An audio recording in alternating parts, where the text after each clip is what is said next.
Live from Santa Barbara, welcome to Compassionate Connection. I am your hostess, Gigi Amore. The purpose of our show is to share with you how to connect compassionately within ourselves and with others when we choose to learn to communicate effectively by gaining the knowledge of this language of compassion. And that in itself can transform our lives, enrich our lives, and our relationships. Now tonight we're going to explore another area. We have a very special guest back with us, Susan Allan. I'm so glad you're here this evening to share. Me too, I'm thrilled, thank you. It's going to be wonderful. This is going to be about communication for light workers and business building. So this is very important. I know there's so many of you out there, and Susan's going to share a lot about this with us. And now I'd like to explore the information on Susan Allan, who is the founder of Heartspace and the Sales Forum, and she is a specialist in creating successful career and business strategies for entrepreneurs, especially those who have a unique gift in the creative and healing fields. Susan is an author and certified mediator and has created the 6-part conversation for sales and numerous unique skills that allow us to create peaceful and cooperative negotiations and motivate and inspire anyone to learn about and purchase a valuable product. During Susan's 20-year career in fashion, she and her teams designed and sold over $500 million of her designs. She has been seen on Fox News and on hundreds of television and radio shows, demonstrating the results we can create when we transform the way we think, listen, speak, and act, and focus on solutions instead of on problems. Also, Susan has worked with so many celebrities, from one of the biggest rock stars, one of the biggest supermodels, and a number of major Hollywood producers and CEOs, and with hundreds of people who have unique healing practices too. And Susan also offers a complimentary 1-hour private telephone session so that everyone can transform their lives, their finances, and their future. And with that being said, tonight, Susan, I know you're going to go through and describe the unique communication skills that you have created to train light workers and healers and to build a following and worldwide spiritual audience. That is thrilling. Yes. A lot of people are tuning in because that is their mission and they want to get started like yesterday. So this is great. And there's so much confusion about it. That's right. And you help me with confusion all the time, so I'm thrilled. Okay, we're going to get some clarity in tonight. 58 minutes and 30 seconds, or whatever we've used up, no one needs to be confused anymore about this. Oh, I love that. Thank you, Susan. Oh boy, I have questions you won't believe. This is going to be great. Now, with this first question, I know that there are so many healers and light workers who want to learn really how to build their audience, and as you, of course, have done. And Susan, what is that number one key to building a business that is geared to attracting those who want more peace and healing in their lives? You know, when you watch movies, you don't go home believing everything you watch in the movies, right? Even those of us who are naive or even gullible. But somewhere along the line, that movie about build it and they will come, about a baseball diamond, somewhere along the line, healers and light workers, many of us believed that this was true. We swallowed it hook, line, and sinker. Or the idea that if you're there to do God's work or work with the divine, that people will come to you automatically. And I cannot tell you how many calls I've gotten from people who are heartbroken, truly devastated and heartbroken, because they risked everything, every penny they had, every hour they had, to build what they thought was going to be a very successful business as a light worker, as a healer, and nobody came. And so the purpose of today's show is to show you how to get people to come. And I also am just putting up my new training on my website this week for the very first time. We'll talk about that too.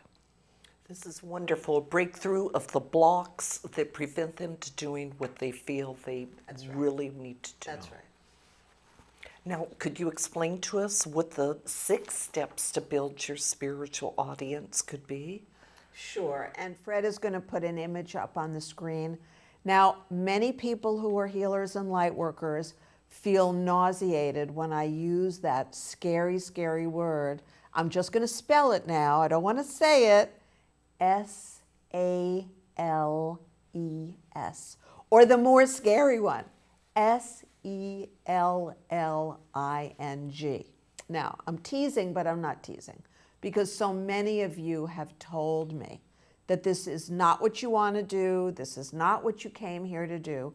And the bottom line is, if you don't sell them your product, and if you don't already have someone who's really skilled in sales and who's committed to selling your product, then the odds are your product will not sell. People will not find out about you. They will not learn about this gift that you have.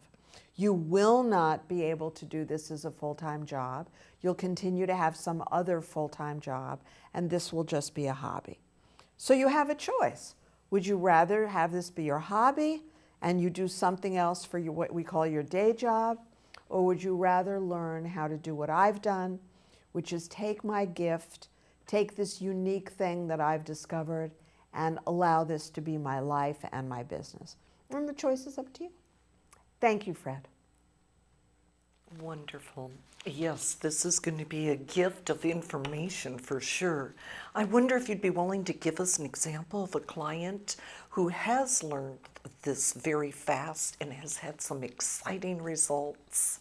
Yes, I had a client who was, as her hobby, teaching about liver transplants because her former husband had had either a liver or a cancer. Either a liver or a kidney transplant. I think maybe she was teaching about kidney transplants, now that I remember it.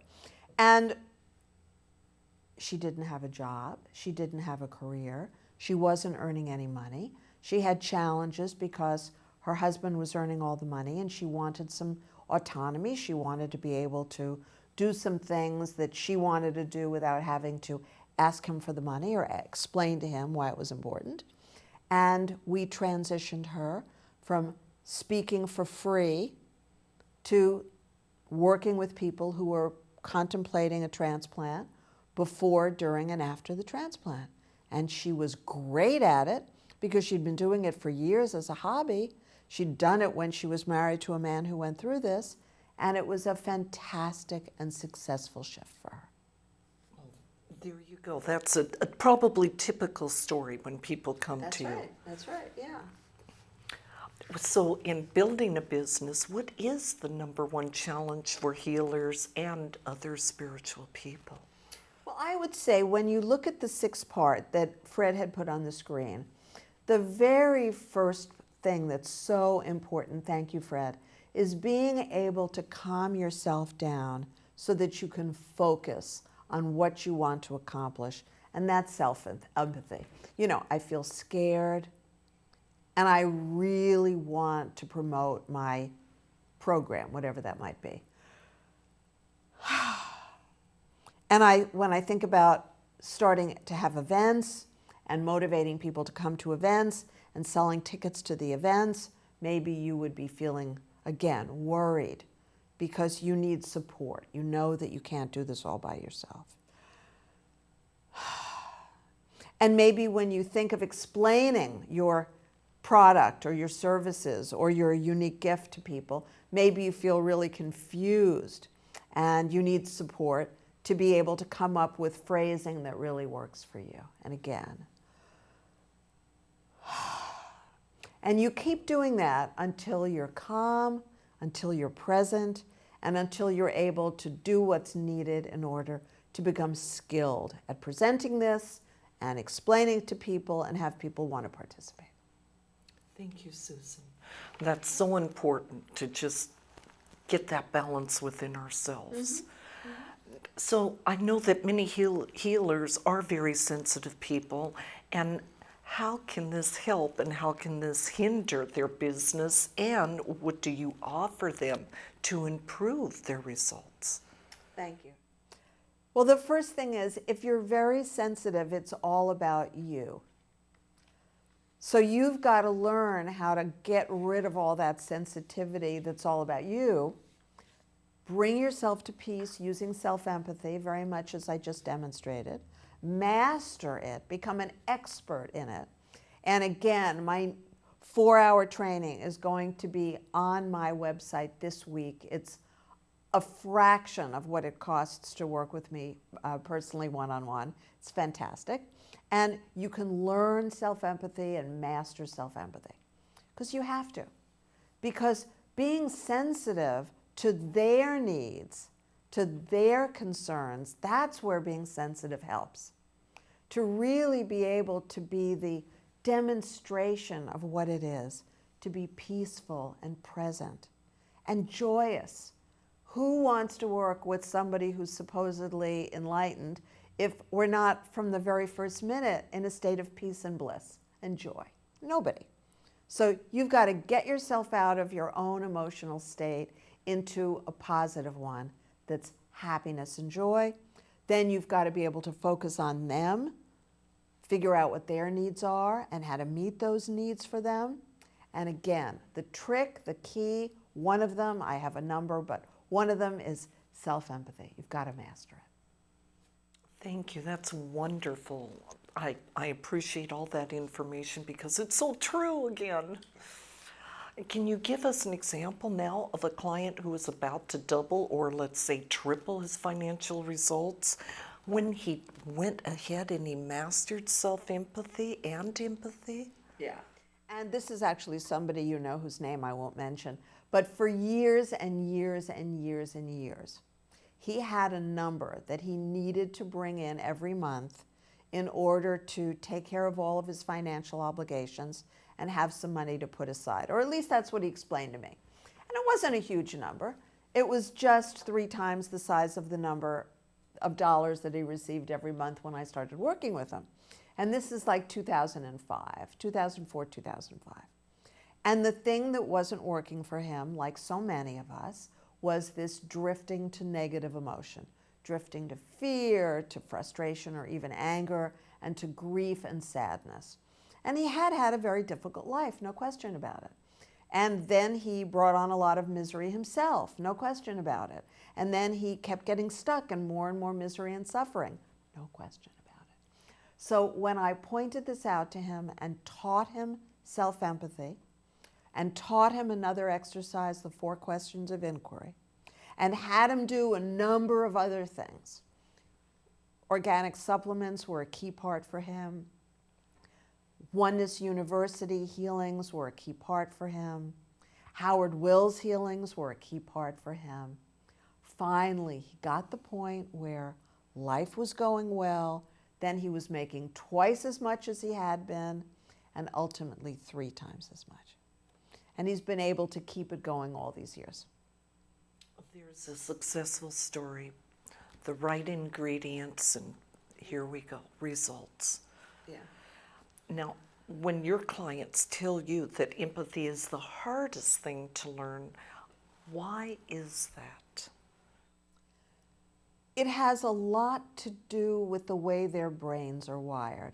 And Fred, maybe you could put up the backwards Z map for a moment, because emotional people, sensitive people, spiritual people, thank you, don't tend to live in the blue quadrant much, and certainly not enough. And the blue quadrant has no emotions. And it's really valuable for those of us who want to accomplish more and more and more. So if you're emotional and you're a visionary, which this show is about. It's for those of you who are. Then you can start with your visionary quadrant. You can start with the great idea, a gift you believe you have, maybe channeling that you received from the divine or you believe you have. Any one of a number of different outside the box things may be happening for you. But if you go from there to enthusiasm to action, you can get in a lot of trouble, which is how we began tonight's show. If, however, you go from the idea to research, okay, I've got an idea that I want to create a new meditation group, which is one of my current clients right now, is a wonderful young woman who's just starting a new meditation group. And I'm helping her to develop her whole brain so she makes the best decisions, not guesswork, so that she proceeds in a business-like manner to get the results she's looking for, which is a big following, so that this is not a hobby anymore, but it becomes a lucrative business that really makes a difference with people in America and overseas.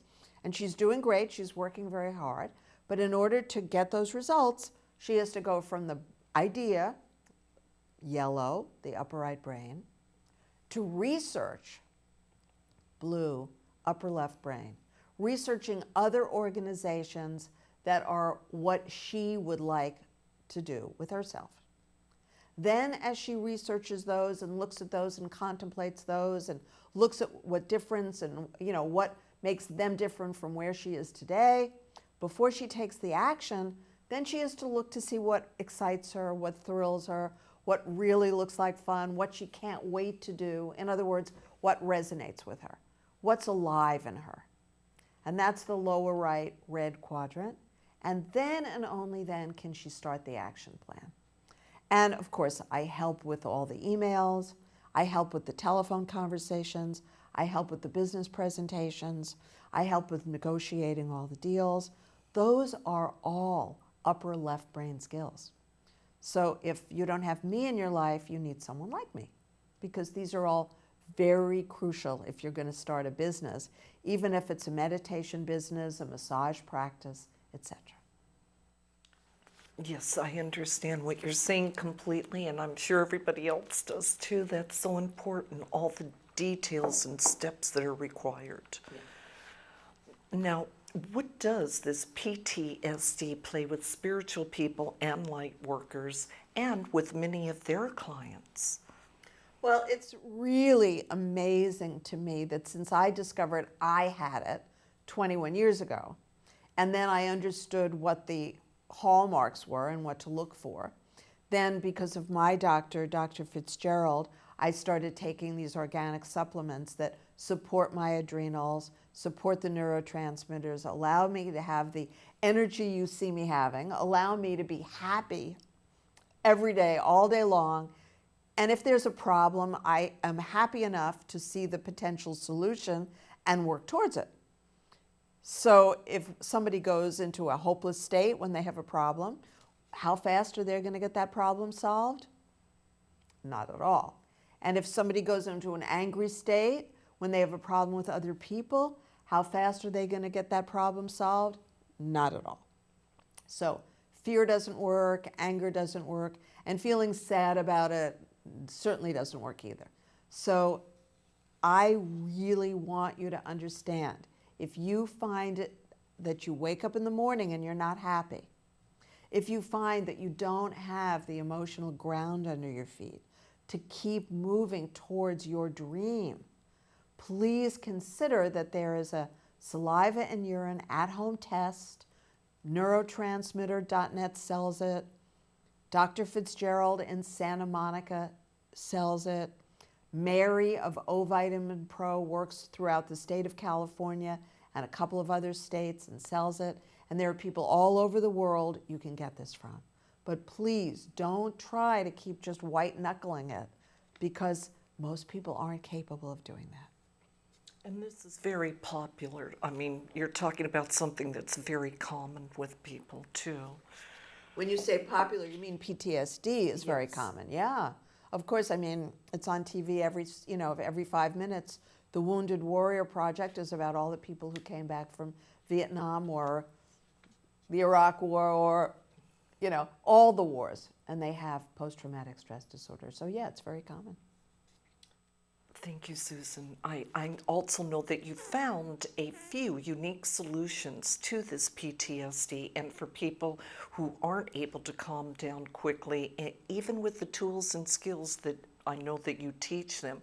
Could you describe that for us? So for people who like the medical model, I've just described the saliva and urine test and the doctor, etc. For people who presumably you're watching the show because you're more spiritual and you want something that's a non-medical model, then Howard Wills, the extraordinary energy worker, has done astounding things with my adrenals and the adrenals of others. Jeff Wilson, who does amazing work with all different forms of removing blockage from our energetic states, is amazing. Howard Wills is howardwills.com. Jeffrey Wilson is Jeffrey with a J, Wilson Heals, HEALS.com. And for those of you who have any kind of illness, a virus, a bacteria, a germ, I've just met Tom Palladino, and that's Palladino with one L, and he does something rather astounding with scalar energy waves and photographs that has, and I've seen the results with my own eyes, has the ability to eliminate something like 75,000 different bacteria and viruses and germs. So please look up each and every one of them and consider which one is best for you. Very impressive. And I am aware of these people and great results there too, Susan. Thank you for sharing. And now would you please tell us about part 3, that's presentation and how it can be most effective for the Lightworkers. Okay, so there's a tendency among Lightworkers to want to be spontaneous. And while you can be spontaneous, once you've studied and memorized and organized and planned, please know that just being spontaneous and speaking from your heart is a very, very unsuccessful strategy if you expect people to give you their money, their hard-earned money, and their valuable, rare free time. It's just not going to happen. So you have to really sound authentic and spontaneous on top of all the preparation that you do for days, weeks, months, and years in order to sound that spontaneous. So when I talk about this new training that I've done, this 4-hour training, which is an amazing thing because it's an hour of me training you in whole brain thinking. It's an hour of me training you in the 6-part conversation.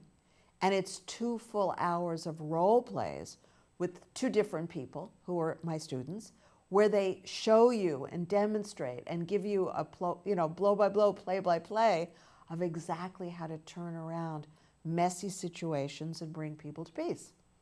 So that would be like my 2-minute presentation. So what's in it for you?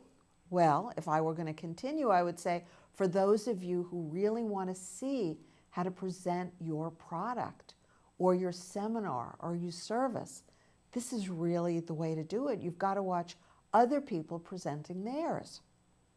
And you've got to be able to hear people's objections and transform objections, which we cover in the role plays. You've got to be able to close. That means you've got to be able to motivate people to the point where they say, great, I'll do it. And we've got lots of examples in that. That's why I did 2 full hours of role plays. I didn't want it to just be about me teaching. So this is one fantastic way to get yourself ready to produce your product, present your product, and sell people your product. That That was a lot of work, very helpful for people to observe that. What is the most important part of a presentation? I think your intention is about 90% of it. So that's not to say that you're not working like a dog and planning in advance and having your sentences and your scripts and practicing in front of a mirror and having your hair done if you're a woman or having your hair cut if you're a guy, and all the things that are necessary and that I take for granted at this point, that you know this because you watch me, with Gigi or even without Gigi every month. Having a clear intention about your result is essential.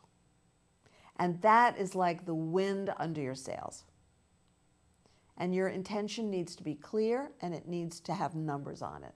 That if you're speaking at an event about what you do, let's say someone's allowing you to get on their stage, that 10 people ask for your card by the end of the evening, and you get each one of their business cards too. Don't forget that, that's crucial. Very nice. Now, what about this? The tone of voice is one of the keys to your success with peacemaking. How does this fit into presenting unique healing techniques? Well, I hear people all the time who want me to buy something and they sound so angry or frustrated or irritated, or they just irritated at themselves. I presume they couldn't be irritated at us. We're just the innocent bystanders, right? But they may be irritated about something else, or they feel very strongly. It doesn't work. And that was my demonstration of a tone of voice that doesn't work. If you're a light worker, if you're an energy worker, if you're a healer, if you're any of those, you've got to be the demonstration. You've got to walk the walk and talk the talk. And you've got to do it in a way that people believe you. And you've got to be able to switch from one language and vocabulary to another so that you ultimately speak all 4 languages. The visionary language, the spiritual language, is the upper right brain. But the rapport, connection, empathy language is lower right brain. So you've got to have 2 different languages. Then your product has a selling price. So you've got to be able to talk about the upper left brain, the price, and not freak out and not get weird. And then everything has a shelf life, a time limit. So you've also got to be able to talk about the lower left. When is the seminar happening? By what day do they have to sign up? By what day can they get the advance price discount, et cetera, et cetera, et cetera. So I'm curious, doesn't this really take a lot of time to master? Well, it takes a lot of time to master, and it is worth every minute of the rest of your life, since I'm speaking to you about this because of so many people who came to me and had great gifts to share with the world, and nobody wanted to receive the gift. There's nothing more painful than that, is there? Absolutely. Now I wonder, Susan, if you could give us an example of how a healer or a spiritual person could talk about their product or services. So the most important thing that you say, as I mentioned before, is all about your listener. So the very first thing you have to decide, let's say you want to do some sort of a healing thing, right? So let's say you're Howard Wills, for example, because I've known Howard for like 9 years, and I was promoting Howard alone in Santa Barbara until Ann Kate Sullivan stepped in, and before Reverend Mariam at Center of the Heart stepped in. So, I did this a lot. So what's in it for you is, well, I know, Barbara, that you've been suffering with arthritis, and it's really been so painful for you. And I know this incredible guy, and I've gone to a few of his events, and I saw the most amazing thing. I was in LA, I was at a yoga studio at one of Howard Wills' events, and I saw a man walk in using a walker. And then, when Howard worked on him, he put the walker aside. He walked across the stage back and forth. He was moving fast. He was moving as if there was music playing. He was another guy. He looked 20 years younger. And it lasted throughout the evening. And I just want to tell you, Barbara, I've seen this again and again and again. And I'm sure you have some questions. And that's where I would leave it. Then she asks the questions. That's hearing objections, transforming objections. I give her some answers. So you're wondering if this would work for you. Well, of course, there is no way of knowing that for sure. And may I tell you about the hundreds and hundreds of people that I've seen at Howard's events, and I've seen at these events the problems they arrive at, as with me as well, and the fact that the health is restored. The symptoms completely disappeared. May I tell you that? So that's working on transforming objections. And then I don't sell Howard's product, but then I would say, so the way that you can organize the session is to go on howardwills.com and email them or call the number and tell them you're ready to make a session. Thank you, Howard. Another successful healer out there. Absolutely. Yeah. Well, I can see we're ready to go into a video clip, and I'm curious, will you describe to us what's going to be in this? Yeah, this is a show that you and I did some time ago, and the show is about gratitude. And you're a healer, you're an energy worker, you're a body worker, you're a yoga teacher, a massage therapist, meditation teacher. You've got to be connected with the divine, right? And when we're connected, we automatically feel gratitude. So this is just a reminder. Perhaps, how about showing us how to express gratitude to an employee? So that, that's a little bit like speaking to a child. And a lot of people get confused because they think they just have to tell their employees what to do. They think they just have to tell their children what to do. And in fact, if you really want to keep an employee, you need to be very clear about your requests and just as clear about your appreciation. So if, John just finished a proposal for you, and John had to work late last night or had to work over the weekend, then obviously as a boss, it would be useful to say, John, this is such a great proposal. I love the way it's written. I love the illustrations you've got in there. And the fact that you were willing to work last night, I can imagine you stayed up really late in order to get this to us for 9 o'clock. And I really appreciate it. Thank you so much.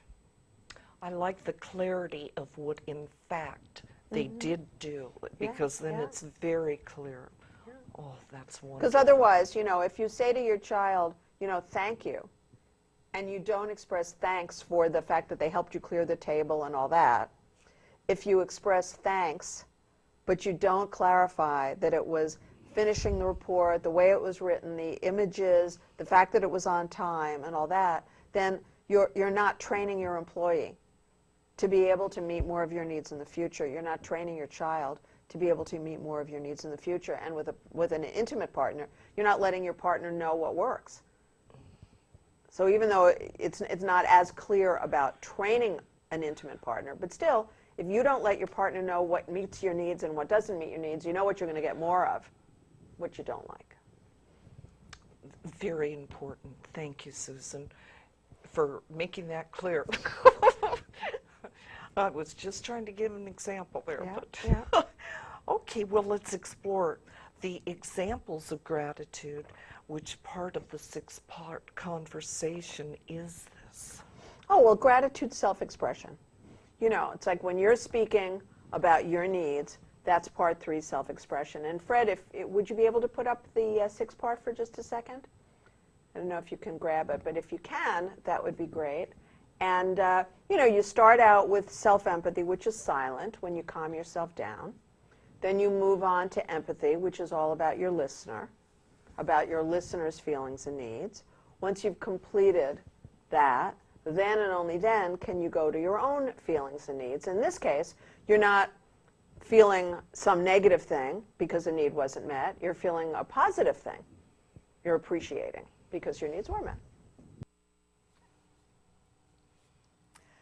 So we hope that you are really seeing that focusing on what you do want, so that's part of intention, focus. Focusing on what you do want is key. It is as important as any of these other aspects. And when you do your presentation, that's in sales, or when you're doing the 6-part conversation, the normal one, self-expression, which is part 3, it's all about using positive words to motivate people. Remember that self-empathy and empathy, you have negative feelings because your needs aren't met, and the needs are positive words. Only and always positive words. Thank you. That's very encouraging too. Now, I know one of the pitfalls for spiritual people is that they have a prejudice against marketing and sales. I'm curious what you tell them when they let you know about this. Get over it.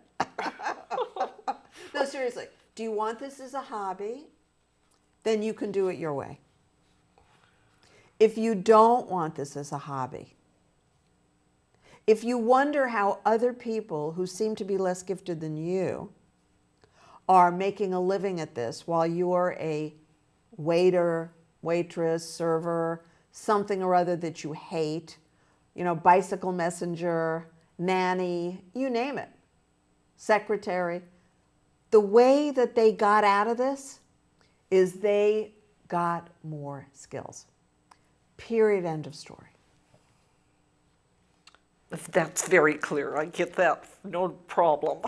Thank you, Susan. And a lot of people have an idea that they're going to have a partner who's going to do that part of it. Well, if you have a partner who's doing the sales part of it, and that's not your life partner, the odds are that you are going to have a big problem, that person is going to keep most of the money because, frankly, they earned it. They deserved it. They're doing all the sales. Or they're going to run away with your product, and they're going to find another way to market the product without you. So it's kind of an accident waiting to happen. I have too many stories for you of people who thought that their partner was going to do this, and I'm one of those people who thought that my partner was going to do this. So forget it. Very insightful, and even more reason to be able to take that self-responsibility for sure. I know that a lot of people ask if you want their feedback when they're thinking about buying something. What can we do about that? Well, when people talk about feedback, they don't mean feedback.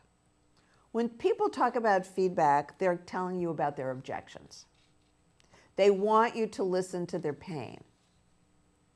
So depending on what your product is, this is an opportunity for you to heal them. So I give them empathy. If we have enough time in the session, I give them empathy. If it's a complimentary session, I may even decide to go over the hour if I really believe that this person would be a great client for me, if somebody could really study this, learn this, and turn their life around. Just don't get sucked into the idea that someone's actually going to give you feedback. Because it's kind of one of those questions like, do I look fat in this dress? So never answer those questions either, right? Very, very good, yes. Trick questions. That's right, oh my. Well, I know part 4 is hearing the objections and part 5 is transforming the objections. So now would you please speak with us about telling us how important is this? It is everything. There are very few people that you will ever meet who are as able to enroll themselves as I am. So if I find that a product is great, I sign up and I pay for it. If I don't find out that a product is great, I'm really not interested in more of a conversation. I've given you my time. You had your chance to present it. You didn't do it in a way that worked for me, I'm done. But really, most people don't fit into either of those categories. Most people want you to sell them. They want the pleasure of the sale. They want the romance. They want the dancing around. And that's where you have to guess what their concerns are, and address them way before they talk about it. So if you have a product that, let's say, is a fabulous product, unbelievable product, and you offer it over one weekend. Well, now where do you offer it over one weekend? If you offer it in Santa Barbara, which is where we are right now, Gigi and I, well, are they going to have to fly from Paris? I've got clients in Europe. I've got clients on the East Coast. I've got clients in the Midwest. I've got clients in Texas. You know, where are these people going to come from that you have the idea that having a workshop, a physical workshop, is a good idea? Well, maybe you don't have clients all over the place. Maybe your clients are all in Ojai, and you're going to rent the Ojai Valley Inn. It's perfect. But you've got to think of that long before you make your presentation. Who are you talking to? What are you pitching? And so for those people who don't live nearby, if you decide you're going to do something at the Ojai Valley Inn, you want to talk to the management before you present your event and find out if you can Skype it, find out if there's a way that people can participate through some sort of satellite connection so that they can experience it at a lesser cost and also do it from the convenience of their own home. These are all the things that you would naturally want to do when you're being empathetic and thinking about other people's needs. Oh, that's so nice, of course. Now, what is the biggest challenge that healers and light workers have to building their businesses? Well, the key to building a business is to build your mailing list, which is these days is an email list. So that means you've got a lot of work to do. You know, there's this one guy that I'm being introduced to. He's in the spiritual telesummit world. He's the top of that world. And he has 100,000 plus email addresses. 100,000 plus email addresses. Now, on another show, I've mentioned how people accomplish this. But can you begin to see the kind of commitment and effort this guy put into it to get to the 5,000 mark, the 10,000, 15, 20, 25? All of these are increments in marketing. And to have content that's appealing enough to people that they accept his emails and sign up for events, because he's also very successful. He's a multimillionaire at this point. It takes time, it takes focus, it takes determination, it takes some sort of internet support, you know, and on and on. Very good. Good directions. And I know that you have discovered a surprising difference between a yes, a no, and a maybe when you're closing a deal with someone. Please explain to us what they are. Great. You know, most of you who are healers and energy workers and yoga teachers, massage therapists, etc., you're not sales experts. So a lot of what I'm saying tonight is what I would teach in any entry-level sales training. And so you probably don't know the difference between a yes, a no, and a maybe. You probably feel excited, as I used to, when people would say, well, let me think about it and get back to you. But in fact, that's the worst news of all. Your job is to have them decide right now. If they don't decide right now, the odds of them saying no are about 75% or more. So there's no benefit in them going home supposedly and talking to someone else supposedly, given that they rarely, if ever, do that. So I'm not saying you harass people. I'm not saying you push them. I'm not saying you're in their face, because it doesn't work. It's obnoxious. But you have to move people. Well, I know, Jane, that you're not really sure if you're going to be able to travel to Santa Barbara for that weekend, and I certainly understand you'd love to, and it's something that you'd really be excited about. And I just found out that your best friend, Laura, is coming. Laura just confirmed her application today. She already paid the deposit because the event's in a couple of months, And when I spoke to her to confirm on the phone, she told me she was just about to reserve a room at the hotel. So I would encourage you to speak to her right away, because she's renting a room. It might as well be a double room. She's your best friend. And then I would imagine sharing a room takes a lot of the cost away. So how does that sound? That might be just enough for her to say, you know what, I'm going to do it, because I haven't seen Laura in a while. May not even be about the workshop. I haven't seen Laura in a while. I just want to see her. This would be great. That's wonderful. You led them right into it. Now, I know that solutions can be very complicated when people are light workers or healers. What is the difficulty? Well, it has to do with that pesky upper left brain. So, Fred, if you show the brain map, that would be great. And logically analyzing data, dollars, and numbers is what's always required before you make a really competent decision. You can't make a competent decision based on an idea. You can't, that's an upper right brain thing. You can't make a competent decision based on a feeling. That's a lower right brain thing. And heaven help you if you take action, green, without bringing in the blue.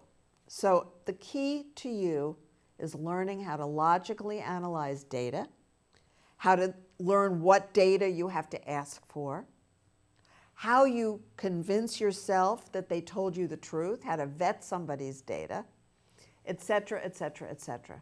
And for most spiritual people and holistic people, not moving too quickly is a good way to help. This I found myself, that when I have to make a snap decision in 5 seconds, I may not have enough time. So I may lose out on an opportunity once in a while, but that's better than making all these decisions and ending up with, all these things that I can't afford or don't really want to do and don't do. So that's the key. Very good advice. Now, would you give us an example of a complicated close that you teach healers and spiritual trainers? Sure. Well, in the beginning, every close is complicated. Every close is, because this is brand new. So I turned down an opportunity to do an event in Italy last year. And I also indicated to Howard Wills and to another healer I work with, Mirabai Devi, that these were not opportunities for them. These are phenomenal energy workers. And I regret that I didn't mention Mirabai Devi earlier, that I just mentioned 3 guys. So Mirabai Devi is an amazingly gifted person as well. And the key was there was no experience on the part of this leader who was organizing it. No experience at all. And so when she was talking to me about it, she just was talking about her ideas. And she was very enthusiastic. So ideas upper right. Enthusiastic lower right. Then she told me what she planned to do, what she intended to do. And then she asked me, was this something I was ready to agree to? Were these dates good for me?